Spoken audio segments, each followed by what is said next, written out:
ഞാൻ അങ്ങനെ ഈ വൈറൽ റെസിപ്പീസിൻ്റെ പിറകെ പോകാറേ ഇല്ല. പക്ഷേ ഇത് കണ്ടപ്പോൾ എന്തായാലും ഇത്രയും എളുപ്പമല്ലേ, ഒന്ന് ട്രൈ ചെയ്ത് നോക്കിക്കളയാമെന്ന് കരുതി. നമ്മുടെ മടിയൻ മോമോ ഉണ്ടല്ലോ, അതാണ് കേട്ടോ. എളുപ്പമാണെന്നേ, ഒരു പരിപാടിയില്ല, പെട്ടെന്ന് പരിപാടിയും കഴിയും, നല്ല ടേസ്റ്റും ഉണ്ട്. നമുക്ക് ആദ്യം കുറച്ച് പച്ചക്കറികളൊന്ന് കട്ട് ചെയ്തെടുക്കാം. ഇതിപ്പോൾ ഒരു ചെറിയൊരു കഷ്ണം ക്യാബേജ് ഉണ്ട്. ക്യാബേജിനെ ചെറുതായിട്ട് മുറിച്ച് ഞാൻ ചോപ്പറിൽ ഇട്ട് കൊടുക്കുന്നുണ്ട്. എൻ്റെ പുതിയ ചോപ്പറാണ്, ഞാനിതിനെ അടിപൊളിയായിട്ട് യൂസ് ചെയ്തിരിക്കുന്നു. കൊള്ളാം കേട്ടോ സാധനം. ഇനി ഇതിലേക്ക് നമുക്ക് ഒരു സവോള, ഒരു മീഡിയം സൈസുള്ള സവോള അരിഞ്ഞിട്ട് കൊടുക്കാം. പിന്നെ ഒരു ക്യാരറ്റ്, ഒരുപാട് വലിപ്പമുള്ള ക്യാരറ്റല്ല, ഒരു മീഡിയം സൈസുള്ള ക്യാരറ്റിനെയും മുറിച്ചിട്ട് കൊടുക്കാം. ഇനി ഇതെല്ലാം കൂടി ഒന്നോ രണ്ടോ കിർ ആക്കുമ്പോഴേക്കും പൊടിയായി കിട്ടും. പിന്നെ ഇതിൽ സ്പീഡ് അഡ്ജസ്റ്റ് ചെയ്യാൻ പറ്റും കേട്ടോ. 1, 2 അങ്ങനെ ഉണ്ട്, 2 സ്പീഡുണ്ട്. ഏതാണ് വേണ്ടതെന്ന് വെച്ചാൽ ചെയ്തെടുക്കുക. ഇപ്പോൾ നന്നായിട്ടത് അരിഞ്ഞ് കിട്ടിയിട്ടുണ്ട്. ഇനി നമുക്കതിനെ ഒരു പാത്രത്തിലേക്ക് മാറ്റി വയ്ക്കാം. ഞാൻ ഇതേ സമയം തന്നെ കുറച്ച് ചിക്കനൊന്ന് വേവിച്ച് വെച്ചിട്ടുണ്ടായിരുന്നു. ഒരു 150 ഗ്രാമോളം ബോൺലെസ് ചിക്കനാണ് എടുത്തിരിക്കുന്നത്. അതിനെ കുറച്ച് ഉപ്പും കുരുമുളക് പൊടിയും ചേർത്തിട്ടൊന്ന് വേവിച്ചെടുത്തതാണ്. അതിനെ നമുക്ക് ഈ ചോപ്പറിലേക്ക് ഇട്ട് കൊടുക്കാം. അതും ഒന്നോ രണ്ടോ കിർ ആയി കഴിയുമ്പോഴേക്കും നല്ല അടിപൊളിയായിട്ട് കിട്ടും. ഇങ്ങനെ ഒരു ചോപ്പർ ഉണ്ടെങ്കിൽ അടിപൊളിയാണ് കേട്ടോ. നമുക്കിങ്ങനെ ഈ ചിക്കനൊക്കെ പൊടിയായിട്ട് ക്രഷ് ചെയ്തെടുക്കാൻ നല്ല എളുപ്പമാണ്. മിക്സിയിലിടുകയാണെങ്കിൽ അരഞ്ഞു പോകും, ഇത് നന്നായിട്ട് കിട്ടും. ഇതെല്ലാം കൂടി ഒന്നിപ്പിച്ചിട്ടിട്ടുണ്ടേ. ഇനി നമുക്കിത് ഈ വെജിറ്റബിൾസും ചിക്കനും കൂടി നല്ലതുപോലെ ഒന്ന് മിക്സ് ചെയ്തെടുക്കാം. നമ്മൾ ചിക്കനിൽ ഉപ്പ് ചേർത്ത് വേവിച്ചതാണ്, അതുകൊണ്ട് ഇനി ഇതിൽ ഉപ്പ് നോക്കിയതിന് ശേഷം ചേർത്ത് കൊടുക്കാവുന്നതാണ്. ഞാനിപ്പോൾ ഒരു 1/2 ടീസ്പൂൺ ഉപ്പ് ചേർത്ത് കൊടുക്കുന്നുണ്ട്. 1/2 ടീസ്പൂൺ കുരുമുളക് പൊടിയും ചേർത്തിട്ട് നല്ലതുപോലെ മിക്സ് ചെയ്തെടുക്കണം. നമ്മൾ നന്നായിട്ട് മിക്സ് ചെയ്ത് കഴിയുമ്പോൾ ഇതിന് ചിലപ്പോൾ വെള്ളം ഇറങ്ങാനുള്ള സാധ്യതയുണ്ട്. അങ്ങനെയാണെങ്കിൽ വെള്ളം പിഴിഞ്ഞിട്ട് വേണം ഉരുട്ടിയെടുക്കാനായിട്ട്. നല്ലതുപോലെ പ്രസ് ചെയ്യണം, പ്രസ് ചെയ്തിട്ട് വേണം ഉരുട്ടിയെടുക്കാൻ. ഇതുപോലെ നമുക്ക് എല്ലാം ഉരുട്ടിയെടുക്കാം. ഉരുട്ടിയെടുത്തതിന് ശേഷം ഒരു പാത്രത്തിലാക്കിയിട്ട് ഒരു 10-15 മിനിറ്റെങ്കിലും കുറഞ്ഞത് ഫ്രീസറിൽ വെച്ചിരിക്കണം.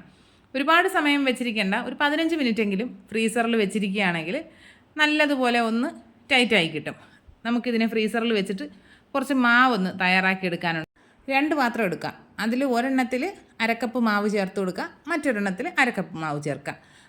ഒരു പാത്രത്തിലെ മാവ് നമുക്ക് ഡസ്റ്റ് ചെയ്തെടുക്കാനുള്ളതാണ്. അതൊന്ന് കോട്ട് ചെയ്തെടുക്കാൻ വേണ്ടിയിട്ട് നനയ്ക്കുകയൊന്നും വേണ്ട, അങ്ങനെ തന്നെ മാറ്റി വയ്ക്കാം. വേറൊരു ബൗളിലെ മാവിലേക്ക് നമുക്ക് 1/2 ടീസ്പൂൺ ഉപ്പ് ചേർത്ത് കൊടുക്കാം. 1/2 ടീസ്പൂൺ ഉപ്പ് ചേർത്തിട്ട് ആദ്യം ഒരു 1/4 കപ്പ് വെള്ളം ഒഴിച്ചിട്ട് ഒന്ന് മിക്സ് ചെയ്ത് നോക്കുക. മാവ് കലങ്ങിയില്ല, വീണ്ടും ഒരു 1/2 കപ്പ് വെള്ളം കൂടി ഒഴിച്ചിട്ട് ഒന്നുകൂടി മിക്സ് ചെയ്തിട്ടുണ്ട്. പിന്നെ 1 ടേബിൾ സ്പൂൺ വെള്ളം കൂടി ചേർത്തിട്ടുണ്ട്. ആദ്യമേ ഉള്ള വെള്ളം എല്ലാം കൂടി ഒഴിച്ച് വെള്ളം പോലെ ആക്കി എടുക്കരുത്. അത്യാവശ്യം തിക്നെസ്സിൽ തന്നെ നമ്മുടെ പഴംപൊരിക്കൊക്കെ മാവ് കുഴക്കില്ലേ, അതേപോലെ ഒരു കൺസിസ്റ്റൻസിയിലാക്കി എടുക്കാം. അപ്പോഴേക്കും നമ്മുടെ ഫ്രീസറിൽ വെച്ച സാധനം നല്ല സെറ്റായി കിട്ടിയിട്ടുണ്ട്. ഒരു 15 മിനിറ്റ് കഴിഞ്ഞിട്ട് എടുക്കുക. ഇതുപോലെ ആദ്യം ഒരു ബോളെടുത്ത് നമ്മുടെ ഈ ലിക്വിഡായിട്ടുള്ള ബാറ്ററിലേക്ക് ഒന്ന് മുക്കുക. എന്നിട്ട് മറ്റേ മൈദപ്പൊടിയിലേക്ക് മിക്സ് ചെയ്ത് കൊടുക്കാം.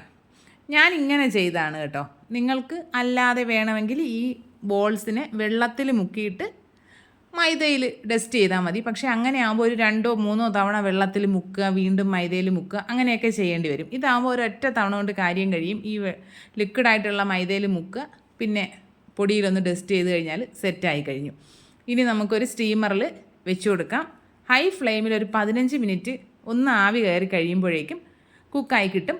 പിന്നെ ഈ പാത്രത്തിൽ നിന്ന് എടുക്കുന്നത് നന്നായിട്ട് ചൂടാറിയതിന് ശേഷം മാത്രമേ എടുക്കാൻ പാടുള്ളൂ. ഇല്ലെങ്കിൽ ഈ സ്റ്റീമറിൽ പറ്റിയിരിക്കുന്ന ഭാഗം ചിലപ്പോൾ അവിടെ ഒട്ടിപ്പിടിച്ചിരിക്കാനുള്ള സാധ്യതയുണ്ട്. അപ്പോൾ ചെറുതായിട്ടൊന്ന് ചൂടാറി കഴിയുമ്പോൾ നന്നായിട്ട് നമുക്കതിന് ഇളക്കിയെടുക്കാൻ പറ്റും. അടിപൊളി ടേസ്റ്റാണ്. നിങ്ങളൊരു മോമോ ഇഷ്ടപ്പെടുന്ന ഒരാളാണ് എങ്കിൽ എന്തായാലും ഒന്ന് ട്രൈ ചെയ്ത് നോക്കുക. ഈസി ആയിട്ട് തയ്യാറാക്കി എടുക്കാൻ പറ്റും. പിന്നെ ഇതിൻ്റെ കൂടെയുള്ള അടിപൊളി ചട്നിയൊക്കെ കൂട്ടി കഴിക്കുകയാണെങ്കിൽ സൂപ്പർ ടേസ്റ്റാണ്. ഞാനിപ്പോൾ ചട്നിയൊന്നും തയ്യാറാക്കിയില്ല. ഞാൻ കുറച്ച് കെച്ചപ്പിൽ ക്രഷ്ഡ് ചില്ലി ഇട്ട് ഒന്ന് മിക്സ് ചെയ്ത് ഒരു തട്ടിക്കൂട്ട് പരിപാടിയാക്കി ഇങ്ങനെ എടുത്തിട്ടുണ്ട്. അടിപൊളി ടേസ്റ്റായിരുന്നു. നിങ്ങൾ ഇതുവരെ ഇങ്ങനെ ഒന്ന് കഴിച്ച് നോക്കിയിട്ടില്ലെങ്കിൽ എന്തായാലും ഒന്ന് കഴിച്ച് നോക്കുക. അടിപൊളി ടേസ്റ്റാണ്. എല്ലാ കൂട്ടുകാരും ഒന്ന് ട്രൈ ചെയ്ത് നോക്കുക. ഫീഡ്ബാക്ക്സ് കമൻറ്റ് ബോക്സിൽ അറിയിക്കുക. വീഡിയോ ഇഷ്ടപ്പെട്ട് കഴിഞ്ഞാൽ ലൈക്ക് ചെയ്യുക, കമൻറ്റ് ചെയ്യുക, ഷെയർ ചെയ്യുക, ചാനൽ സബ്സ്ക്രൈബ് ചെയ്യുക. ഇതുപോലുള്ള അടിപൊളി റെസിപ്പീസുമായിട്ട് ഉടനെ തന്നെ കാണാം. അതുവരെ എല്ലാ കൂട്ടുകാർക്കും ബൈ.